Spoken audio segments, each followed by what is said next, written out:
Imam Bukhari meriwayatkan dari Aisyah radhiyallahu anha menceritakan cara permulaan wahyu.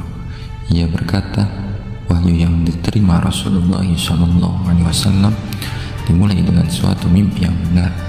Dalam mimpi itu, beliau melihat cahaya terang laksana fajar menyingsing di pagi hari. Setelah itu, beliau dibenarkan oleh Allah untuk melakukan khalwat atau uzlah. Beliau melakukan khalwat di Gua Hira, melakukan ibadah selama beberapa malam, kemudian pulang kepada keluarganya untuk mengambil bekal. Demikianlah berulang-ulang hingga suatu saat beliau dikejutkan dengan datangnya kebenaran di dalam Gua Hira. Pada suatu hari, datanglah malaikat lalu berkata, "Bacalah." Beliau menjawab, "Aku tidak dapat membaca." Rasulullah SAW menceritakan lebih lanjut. Malaikat itu lalu mendekatiku dan memelukku hingga aku merasa lemah sekali. Kemudian aku dilepaskan. Ia berkata lagi, "Bacalah." Aku menjawab, "Aku tidak dapat membaca." Ia mendekatiku lalu dan mendekapku sehingga merasa tak berdaya sama sekali. Kemudian aku dilepaskan. Ia berkata lagi, "Bacalah." Aku menjawab, "Aku tidak dapat membaca." Untuk kali yang ketiga ia mendekati dan memelukku hingga aku merasa lemas. Kemudian aku dilepaskan. Selanjutnya ia berkata lagi, "Bacalah dengan nama Rabbmu yang telah menciptakan manusia dari segumpal darah," dan seterusnya. Rasulullah SAW segera pulang dalam keadaan gemetar sekujur badannya menemui Khadijah, lalu berkata, "Selimutilah aku, selimutilah aku." Beliau kemudian diselimuti hingga hilang rasa takutnya. Setelah itu ia berkata kepada Khadijah, "Hai Khadijah, tahukah engkau mengapa aku tadi begitu?" Lalu beliau menceritakan apa yang baru dialami. Selanjutnya beliau berkata, "Aku sesungguhnya khawatir terhadap diriku dari gangguan makhluk jin."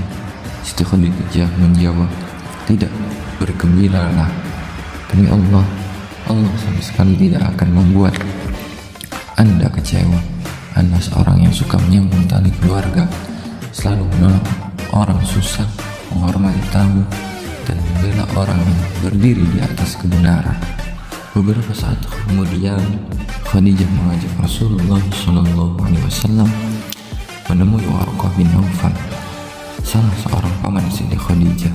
Pada masa jahiliyah, ia memeluk agama Nasrani. Ia dapat menulis dalam huruf Ibrani, bahkan pernah menulis bagian-bagian dari Injil dalam bahasa Ibrani. Ia seorang yang sudah lanjut usia dan kehilangan penglihatan. Kepadanya Khadijah berkata, "Wahai anak pamanku, dengarkanlah apa yang hendak dikatakan oleh anak lelaki saudaramu, Muhammad SAW."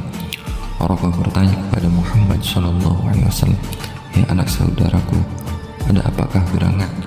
Rasulullah SAW kemudian menceritakan apa yang dilihat dan dialaminya di Gua Hira. Setelah mendengarkan keterangan Rasulullah SAW, Warqah berkata, "Itu adalah malaikat yang pernah diutus Allah kepada Musa. Alangkah bahagianya seandainya aku masih muda perkasa. Alangkah gembiranya seandainya aku masih hidup tatkala kamu diusir oleh kaummu." Rasulullah SAW bertanya, "Apakah mereka akan mengusirku?" Warqah menjawab, "Iya, tak seorang pun yang datang membawa seperti yang kamu bawa kecuali akan diperangi. Seandainya kelak aku masih hidup dan mengalami hari yang akan kamu hadapi itu, pasti kamu kubantu sekuat tenagaku." Tidak lama kemudian Warqah meninggal dunia, dan untuk beberapa waktu lamanya Rasulullah SAW tidak menerima wahyu.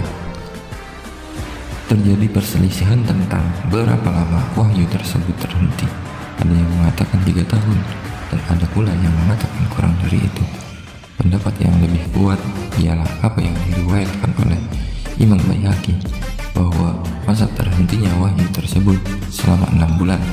Tentang kedatangan Jibril yang kedua, Imam Bukhari meriwayatkan Dalam sebuah riwayat dari Jabir bin Abdullah, ia berkata, aku mendengar Rasulullah SAW berbicara tentang terhentinya wahyu.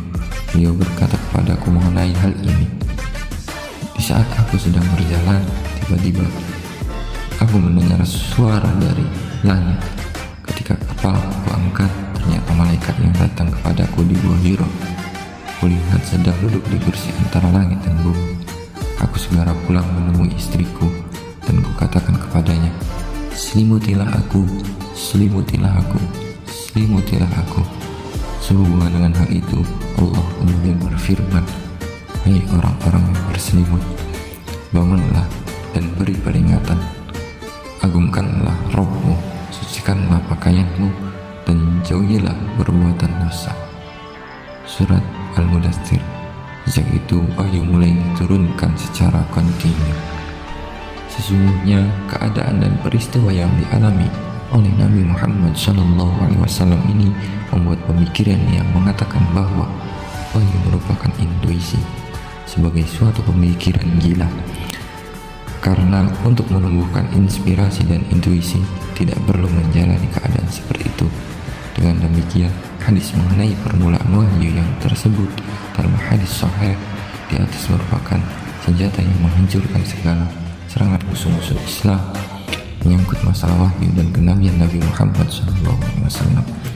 Dari sini kita fahami mengapa permulaan penurunan wahyu dilakukan Allah sedemikian rupa. Mungkin musuh-musuh Islam akan kembali bertanya, jika wahyu itu diturunkan kepada Nabi Muhammad SAW dengan perantara Jibril, mengapa para sahabat tidak ada yang melihat malaikat tersebut? Lalu dijawab, untuk menyatakan keberadaan sesuatu tidak disyaratkan harus dapat dilihat. Hal ini karena penglihatan manusia itu terbatas. Apakah setiap sesuatu yang jauh dari jangkauan penglihatan manusia itu bisa dikatakan tidak ada?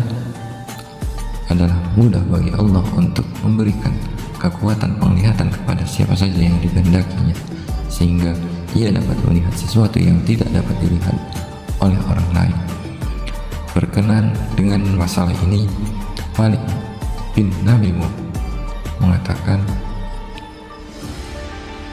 buta warna itu menjadi contoh bagi kita bahwa ada sebagian warna yang tidak dapat dilihat oleh sebagian mata.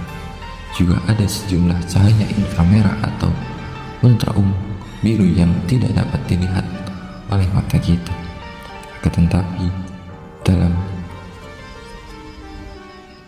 Akan tetapi belum terbukti secara ilmiah apakah semua mata juga demikian, karena ada mata yang kurang atau terlalu sensitif. Demikianlah cerita awal permulaan turunnya wahyu kepada Nabi Muhammad SAW. Jangan lupa untuk tetap mendukung channel ini dengan subscribe, like, share, dan komennya. Terima kasih. Semoga dalam keadaan dan lindungan Allah Subhanahu wa Ta'ala.